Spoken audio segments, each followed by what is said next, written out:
Welcome to the new ECW. Episode number 21 of CyberSlam from the Hammerstein Ballroom begins with a brand new opening titles package. It features the new logo, the new colour scheme and a brand new theme song, while showing clips from the first 5 months of action in the new ECW. The previous package had largely focused on moments from the original ECW, but those are scaled back with CM Punk, Brent Albright, The Hustle, Kevin Furtick and Shelly Martinez featured prominently alongside the likes of Revamped, Sabu and Steve Corino. There's a cleaner presentation, less grungy, albeit not quite WWE levels, and it's clear that ECW is committed to the new direction.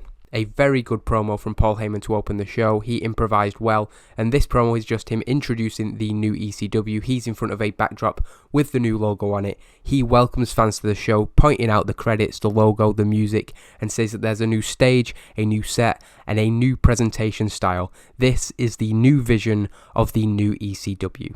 First, they reminded everybody what ECW was about. One Night Stand 2005, a reunion. Then they showed that it could be done in 2006. CyberSlam, a resurrection. Then came the new way of doing things, the new breed of talent, the new ECW, a revolution.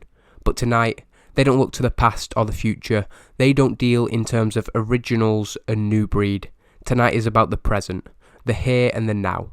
ECW is here to stay, and tonight begins the final build to Heatwave 2006. Extreme competition, extreme athleticism, extreme championship wrestling.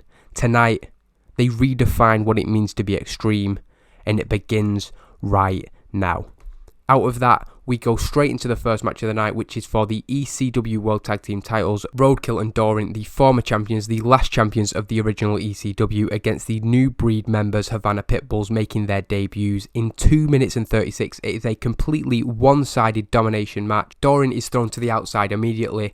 Rocky and Ricky then destroyed Roadkill, just laying into him with boots continuously until he is completely out. They then throw him out of the ring, focusing on Doran, beating him with a Cuban Missile Crisis, which is their name for the total elimination. The Havana Pitbulls debut in the most convincing manner possible, winning the ECW Tag Team titles, and it's 2 decent performances from them, a 54 and a 45, that's okay, something to build on, but it's certainly a good start for the new Tag Team champions. After the match, they stand tall in the ring, holding their titles in the air. As they are on the turnbuckles showing off their titles, Homicide walks down to the ring. With 2 t-shirts in his hand, he hands one to each of the Havana Pitbulls. They open out the shirts to see that they have the Hustle logo on it. Ricky and Rocky look at each other, smirking as they put their t-shirts on, moments after becoming the ECW World Tag Team Champions and being showered with praise by Joey Styles and Taz. The Havana Pitbulls have joined the Hustle. We then go into an interview with Brent Albright, which isn't very good, but it's not too bad. He talks about the television championship match main event against CM Punk. He, however, can't help but comment on what he'd just seen. With the Hustle reinforcing and expanding, Brent knows that Paul Heyman is desperate to get CM Punk on side. Brent understands why Sabu reacted the way he did last week when Punk was seen coming out of Heyman's office, but Albright trusts CM Punk. He knows that tonight, the best man will win, and he has to be on his A game to take the title from CM Punk. As Brent Albright walks off, it looks like we're going back to ringside, but Steve Corino comes in and he comments on the new set and the new microphone that Jade is holding. He then cuts an unscheduled promo, stopping Jade from sending back to ringside, where he talks about the new ECW. Corino says that you can give the whole place a facelift, but as long as Tommy Dreamer and his band of washed up misfits are stinking up the place, ECW is going nowhere. Steve Corino says that he was once the king of old school, and then the king of all pro wrestling.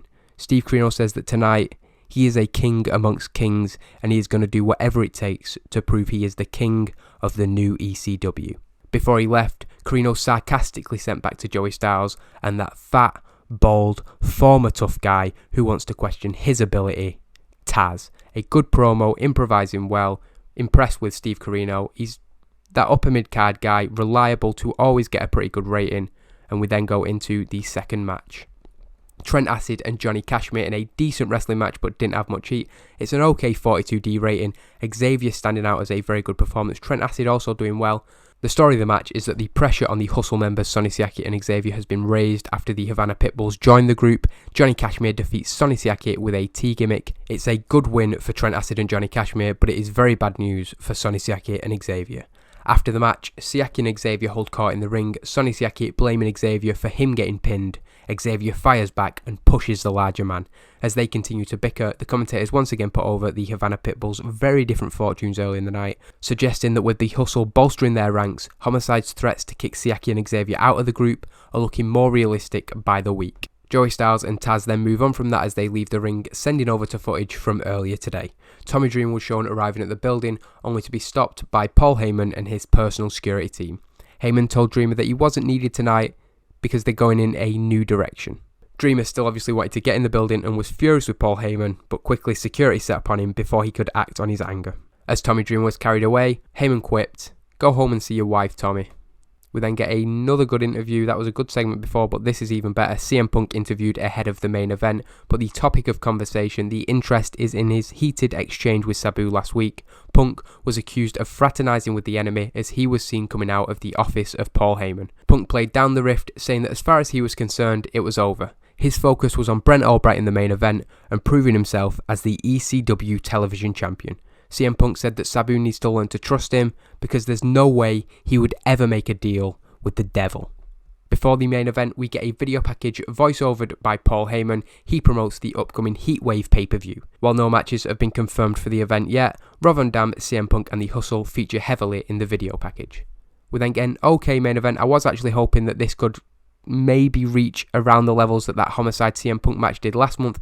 With that said, I can't really complain too much at a C-. There's no shenanigans in this match, it's just a pure straight wrestling match. In 14 minutes and 16, CM Punk is able to beat Brent Albright with a go to sleep, an even open match, both men going all out to try and steal the show. CM Punk with a 67, not too bad. Brent Albright with a very poor 38, still an okay main event. After the match, CM Punk and Brent Albright shake hands, a recognition of the latest match in their cross-company, multi-year competitive rivalry that was put over on commentary throughout the match.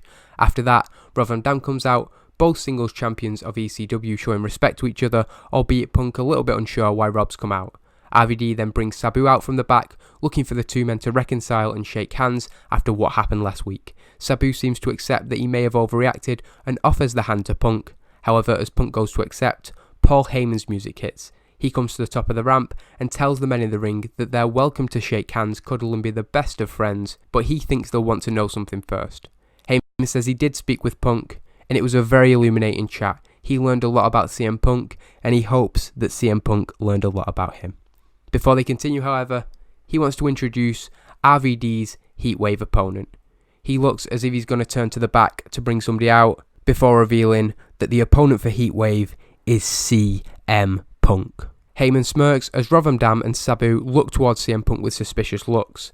Punk looks just as shocked by the announcement. He seems to have had no idea that he was going to be RVD's opponent, but nonetheless, the suspicions and doubt are definitely there as ECW CyberSlam goes off the air.